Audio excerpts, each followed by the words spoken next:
just going to talk about like wrestling's one sport above all else that seems to have a high burnout rate. And you don't see it too much with high schoolers. It's usually, I was a stud high school wrestler. And that first year of college, when my mom or dad isn't there, my high school coach isn't there, my club coach isn't there, I have that bit of freedom. You're like, wow, like I kind of like hanging out.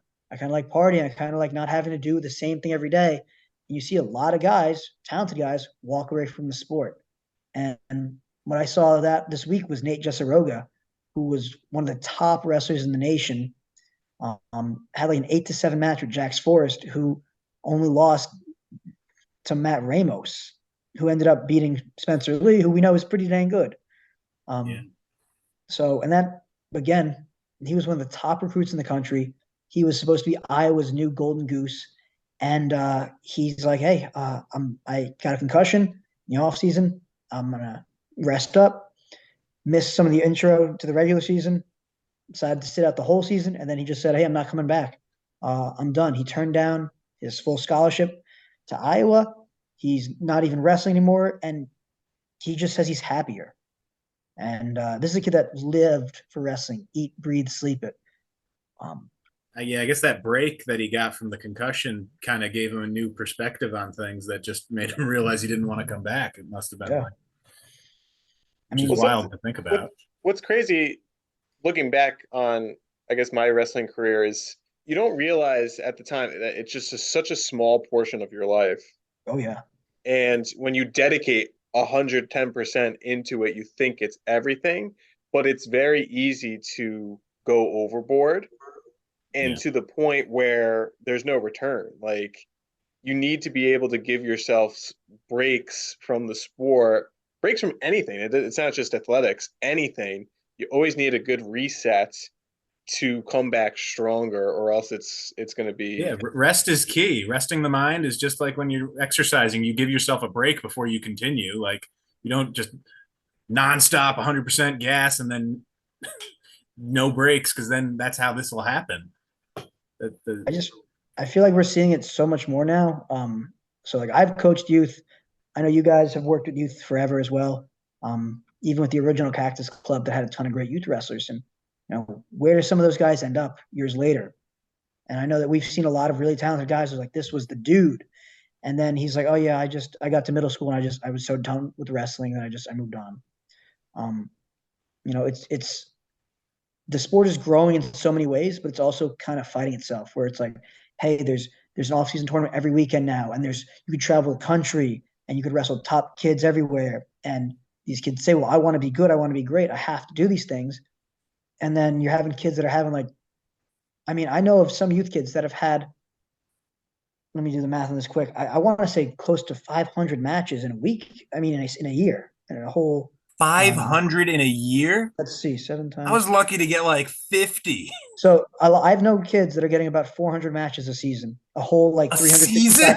Well, no, 365 calendar season. But yeah, that's still. They're wrestling 7 to 10 matches I a would week. get like 50, I think, was Yeah. roughly how much I would get. I mean, I know 8-year-olds that are wrestling 7 to 10 matches a week, every That's single week. Break that out, Mike. How is that possible? So they're having, whether they be single bracketed or double bracketed, or even getting exhibition matches, they're getting 7 to 10 matches every weekend. Where you have your youth tournament and say, okay, well, he won his weight class and he went 3-0 in his round robin because some of these young guys do round robins.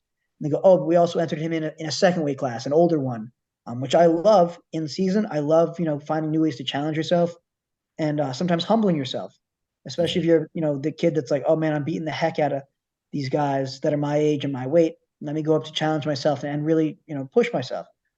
But let's just say conservatively, he gets 4 matches in a round robin and then enters 2 of them.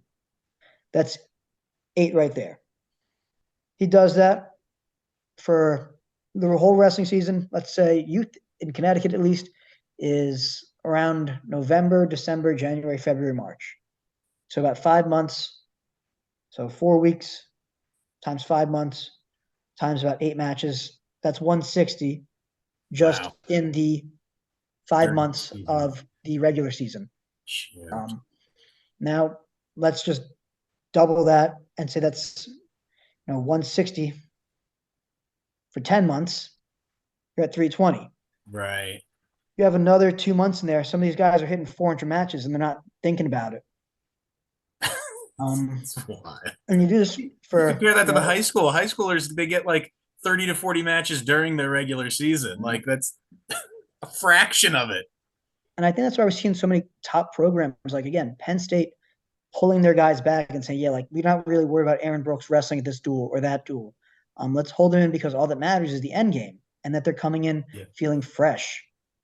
I mean, they definitely excel at the end of the year like no other compared to Iowa. Like they're the ones that boast being all gas, and then they look like they've gassed out at the NCAA. So what's interesting is I think Norway is one of the top countries to produce Olympic athletes per like person in their country or something like that.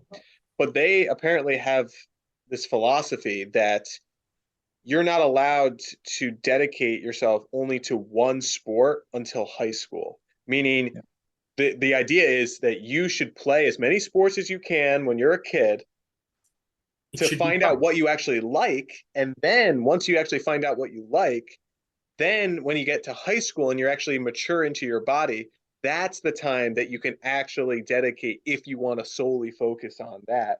And I think that's a better philosophy to have than to start at a younger age because the burnout is real. Oh, for sure. We're not supposed to be doing sports for 20 plus years competitively. Our body cannot take that. And you see guys like Richard Perry was a Connecticut guy. He started wrestling junior year of high school, and he was Jordan Burroughs' training partner for the Worlds and internationally. 3 times. And he didn't start till freaking high school. Yeah, I think Mike Machiavello too. He started in high school. And then he ended up winning a national title. Like, NCAA champion. Yeah. Greg LaRussa was a sophomore when he started. Greg LaRussa, yeah. He did, yeah. JV to varsity. But I think that like so many kids see like, they want, like, the kids seem to have a bigger drive now than they've ever had. Where they're like, I want to get better and I want to do this. And as coaches, I feel like sometimes the hardest thing to do is actually reel them back in and be like, hey, like, I know you're doing well, but let's move on to soccer season, to baseball, to something else, just to kind of keep them going. Because, athletically, you take that break, you might miss it and want to get back to it. Mm-hmm. But I think, like, too, with specialization, you increase your likelihood of injuries. You lose your athletic ability. Part of why so many older generations were more quote unquote athletic is that they did all these other sports. They didn't specialize in one. And granted, they weren't as good as their best sport, but they were more well-rounded. So a lot of these kids now that I know are like, man, you're an incredible wrestler, but you can't do like the fun stuff of like how to do a cartwheel or how to walk on your hands or, throw a baseball or something like that. They don't have that athletic ability, but dang, are they good at wrestling? I think that it's you can learn so much too from other coaches in other sports too. Just having the same wrestling coach and the same wrestling mindset, that can only take you so far. But when you start applying different aspects of different sports like soccer or football or whatever it is, that's only going to help you in your wrestling game, whether you think it is or not. Yeah, a lot more translates than a lot of these kids take credit for. I think burnout's real though, and I think it's something that wrestling has to find a way to better address because, you always wonder like about the amazing youth kid that how he would have been in college or whatever, that you never got to see. I mean, I think Nate Jesuroga, you see like 4-time NHSCA champions, and then they get to college and they're duds. Yeah. Not everyone's Steve O'Pullen. My life be like. But I think that like with Nate Jesuroga, it's really going to be an eye-opening experience for a lot of people because they're like, well, why would he stop? I don't understand. He was so good. It's like sometimes people just know when they're done. I mean, I have a harder time wrapping my head around it because, like, I feel like if I was that good at something, I'd find it hard to walk away. But I'm not in his situation, so I don't. Yeah, the Des Moines Iowa like Chronicle, whatever they call it.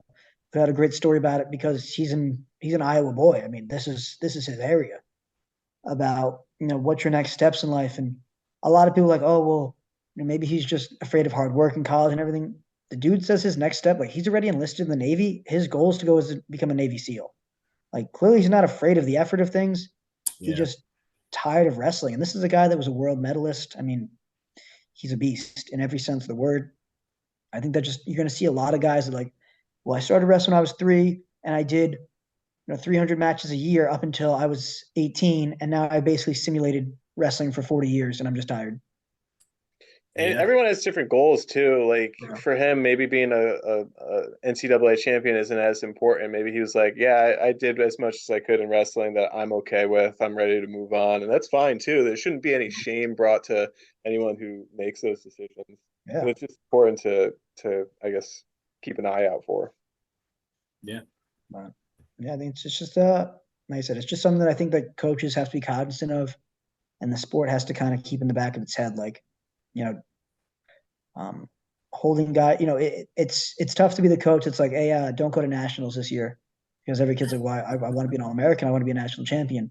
It's like, okay, but like you've had 100 matches in this in your youth season. You don't really need nationals. And now that everything's labeled as nationals, it makes it even tougher. Also, I mean, if you think about it, are you really going to look back and be like, yeah, in 6th grade, I was a national champ? Like, it's a resume builder. I mean, it's not exactly something you go bragging about. I took 4th at Reno Worlds when I was 8. It goes, what have you done in the last 20 years? I have done, nothing. I peaked at 8 years old. Yep. So I guess, getting these guys to peak later and later and later and later in their career. And, because so many of them I feel like are getting here and then they're burning, plateau, and then they burn out. As Mike and I can say firsthand, college wrestling will beat you down. I mean, that is not easy stuff. And if you think that wrestling is hard when you're a youth wrestler, middle school and high school, you don't know anything, especially at D1 level. Oh man, forget about it. It's a whole new world. It's brutal. So I don't know. What do you guys think? Like, is this a problem you think wrestling has or has to like solve, or do you think like this is just something that like sports deal with? And if there's a problem, how do we deal with it? Like, what do we do? I mean, it's definitely a problem that exists. There's enough kids out there that it's happening to. I mean, it's a hard thing to address because that comes down to the athlete and their parents. I mean, the coach can say it till they're blue in the face, but that's like you lead a horse to water. It doesn't mean that they're gonna, they're not gonna drink what you're selling there. So that it's a hard thing to address because it comes down to the individual and the individual's family. They do things like the 5-match rule, which is good because I don't like the 5-match rule because the most matches most of the time you could get in a day is 6. So like, I don't know if they do it for youth either. Oh yeah, no, I think that's only a high school rule. Yeah, you're right. Well, I also don't think it's a high school off-season rule. Well, maybe that should be a thing to kind of limit tournament play so that it's only 5 matches or something, so that maybe you can do more tournaments. But I don't know, it limits it in that day or something. But no, I get your point, but yeah, that does make sense. Moral of the story is you got to treat your body well. You listen to your body. When it's probably hurting and you need a break, and don't feel like you need to do this, that, and the other to kind of get ahead, because it could push you overboard. I think it's important to keep things in perspective. Like, don't feel like you have to wrestle because anyone else wants you to wrestle. Like, do it because you love it, and that should be for everything. I mean, it should be Jack fun. and Mike talked about it. Like, this is just a blip in a lot of these guys' lives, and I think it's the morals and the ethics that wrestling teaches you that you can carry on with you. But like the actual matches everyone wants to be a national champion, but chances are most people aren't going to be. And even Jordan Burroughs, I mean, his career's winding down now. And he's like, yeah, I do it because I like it. He goes, once I stop being good at it and stop enjoying it, he goes, I'm going to move on. Thanks for watching. We are Cactus Wrestling, and we'll see you next time on our next video.